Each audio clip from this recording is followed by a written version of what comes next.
আসসালামু আলাইকুম everyone, welcome back to my another new blog. আশা করছি সবাই ভালো আছেন আল্লাহর অশেষ রহমতে। আলহামদুলিল্লাহ আমরা সবাই ভালো আছি। আরিশকে দেখেন, সে সানগ্লাস পরে ঢং করতেছে। তো আমি এখন ব্যাগ গুছাবো, তো সেজন্য সে খুব এক্সাইটেড। বারবার বলতেছিল আমি দাদুর বাড়িতে যাব, আমি খুবই এক্সাইটেড, নিজেই বলতেছিল অনেক মজা করে যাব দাদুর বাড়িতে। তো আমার সাথে এখন সে গুছানোতে আমাকে হেল্প করবে। তো আমি লাগেজ নামিয়ে নিয়েছি, বড় লাগেজের মধ্যে ছোট লাগেজ ঢুকিয়ে রাখি। তো এখন এটা থেকে আরিশের লাগেজটাও বের করে নিই, আমরা সব কাপড় চোপড়গুলো গুছিয়ে নিব। আমি একটু আগেই গুছিয়ে নিচ্ছি দিনের বেলাতেই, রাতের বেলা আরও অন্যান্য সব কাজ থাকবে। আবার বাড়ি যাওয়ার আগে আমি বাসা টাসাও গুছিয়ে যাই। তো বাড়িতে যাওয়ার আগে অনেক কাজ থাকে। আর আমাদের এবারের যাওয়াটা যেহেতু হুট করে হচ্ছে, কোনো রকম পূর্ব পরিকল্পনা ছাড়া, কারণ আমাদের তো প্ল্যান ছিল 5 তারিখে বাড়িতে যাওয়ার, যেহেতু 4 তারিখ পর্যন্ত ওর অফিস করতে হবে এখানে। তো সেজন্য এখন তো আমাদের হুট করেই বাড়িতে যাওয়া হচ্ছে। সেজন্য আমি তেমন কোনো কিছুই গুছগাছ করতে পারি নাই, বাসাও ভালোভাবে গুছাতে পারি নাই। অনেক কাজ আমার পেন্ডিং রয়ে গেছে, কিছু করার নাই, যেতে হবে। আর আমার প্রিভিয়াস ব্লগে আমি একটু বলেছিলাম আর কি কিছু কথা, তো সেখানে অনেকেই কমেন্ট করেছেন। আপনারা কমেন্ট করার জন্য প্রথমেই থ্যাঙ্কস জানাচ্ছি সবাইকে। আর অনেকে অনেক রকম গেস করেছেন যে কি হতে যাচ্ছে বা কি হয়েছে, কি ঘটেছে। প্রত্যেকটা কমেন্ট পড়েই আমি হেসেছি। আর কিছু কিছু কমেন্ট পড়ে আসলে মানে কি বলবো, মানে অনেকেই মানে একটু ধৈর্য কম আর কি, যে আমি কেন ওই ব্লগেই কারণ বললাম না সেটা নিয়ে সবাই, কয়েকজন আর কি, সবাই না কয়েকজন খুব ক্ষেপে গেছে যে কেন এই ধরনের ক্যাপশন দিয়ে ভিডিওতে এসে কিছু বললেন না। আসলে এটাই তো মজা, তাই না? তো আসলে বলবো, আমি তো বললামই যে সব কিছুই তো বলবো আপনাদেরকে, তো আর না জানানো ছাড়া থাকবো না। আর এখানে না জানানোরও কোনো ব্যবস্থা নাই, জানাতেই হবে, সব কিছু বলতে হবে আর কি। তো এই ব্যাপার। সবার কমেন্ট দেখলাম, ভালো লাগলো। সবাই খুব সুন্দর সুন্দর কমেন্ট করেছেন, অনেকে অনেক রকমের আইডিয়া করে অনেক কথা বলেছেন। সো দেখা যাক কার আইডিয়াটা ঠিক হয়। আর এখানে আমি কাপড় গোছাচ্ছিলাম, আর এখানে বৃষ্টি দেখতেছিলাম।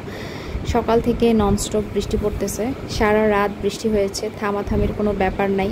এমন একটা ওয়েদার, কিভাবে যে আমরা যাব সেটা নিয়ে আমি খুবই টেনশনে আছি।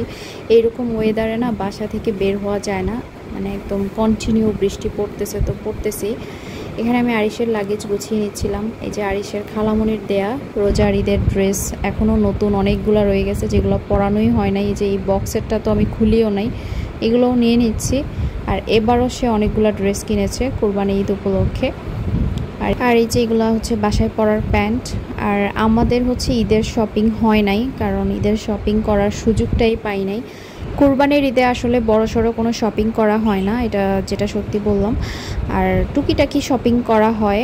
তো আরিশেরও জন্য কিন্তু ঈদের ড্রেস কেনা হয় নাই, কারণ সুযোগ হয় নাই।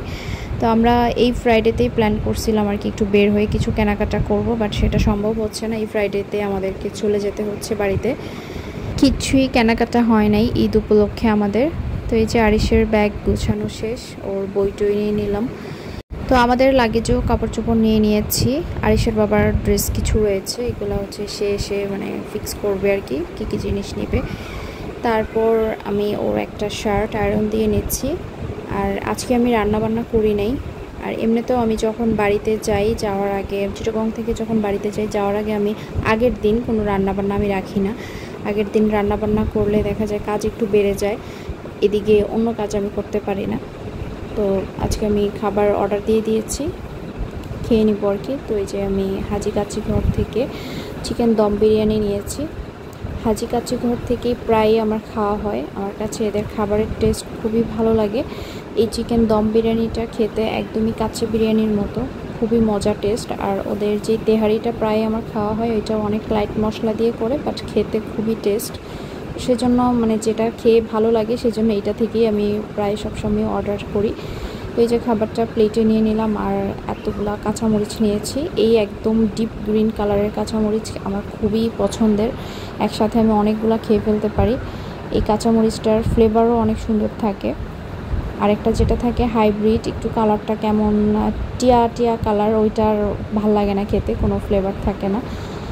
তো এই যে দুপুরের খাবার খেয়ে নিচ্ছিলাম আমি আর আরিশ। তারপর একটু হালকা পাতলা বাসাটা একটু গুছিয়ে নিচ্ছিলাম, যাওয়ার আগে তো একটু না গোছালেই নয়। আর আজকেও আমার হচ্ছে কাজের খালা আসে নাই। উনি যেটা করেছে খুবই খারাপ কাজ করেছে, সেটা হচ্ছে পরপর টানা 3 দিন সে আসে নাই। এই যে আমি নেক্সট ডে চলে যাব বাড়িতে, তো গত 3 দিনই সে আসে নাই, আজকেও সহ 3 দিন আসে নাই। এটা কোনো কথা বলেন? মানে এরকম হলে কিভাবে কি করব আমি, কারণ আমার তো কাজের একটা সেট করা থাকে, সব কিছু মানে গুছিয়ে পরিষ্কার করে যাওয়ার একটা ব্যাপার থাকে। তো আমার অনেক কাজ পেন্ডিং রয়ে গেছে, তো আমি কখন কিভাবে কি করব বুঝতেছি না। আর সব কাজ একসাথে করতে গেলে আমার সময়ও হয় না। আর যেগুলো হচ্ছে খালা কাজ করে ওইগুলো দেখা গেছে অনেক জমা কাজ রয়ে গেছে, তো উনি কখন কি করবে একমাত্র উনিই জানে। অনেকে ফোন দিলে বলে এই সমস্যা ছিল ওই সমস্যা ছিল। তো নেক্সট ডে হচ্ছে ওনাকে একদম মানে জরুরিভাবে ফোন করে আনা হয়েছিল আর কি। পরদিন তো আমরা চলে যাব, তো কী আর করার। তো রাতের বেলা হচ্ছে এখানে আমি লইট্টা মাছগুলো নিয়েছি, ফ্রাই করে ফেলবো। আজকের লইট্টা ফ্রাইগুলো খুবই মজা হয়েছিল, অনেক বেশি ক্রিস্পি হয়েছিল। আর আমি এটা করেছি, এখানে ব্যাটারটা করেছি চালের গুঁড়া, কর্নফ্লাওয়ার আর অল্প পরিমাণে আটা দিয়ে, সাথে মশলা দিয়ে, আর লইট্টা মাছের সাথে লেবুর রস, লবণ, আদা রসুন পেস্ট দিয়ে মাখিয়ে রেখেছি। এখন হচ্ছে ব্যাটারের ছবি আমি ভেজে নিচ্ছি। ভাজার পর আর ভিডিও করার কথা মনে ছিল না, কারণ আমরা গরম গরম খাচ্ছিলাম। খুবই মজা ছিল লইট্টা মাছটা আজকে। তো এই তো খাওয়ার শেষ মুহূর্তে হচ্ছে আমার ভিডিও করার কথা মনে হয়েছে।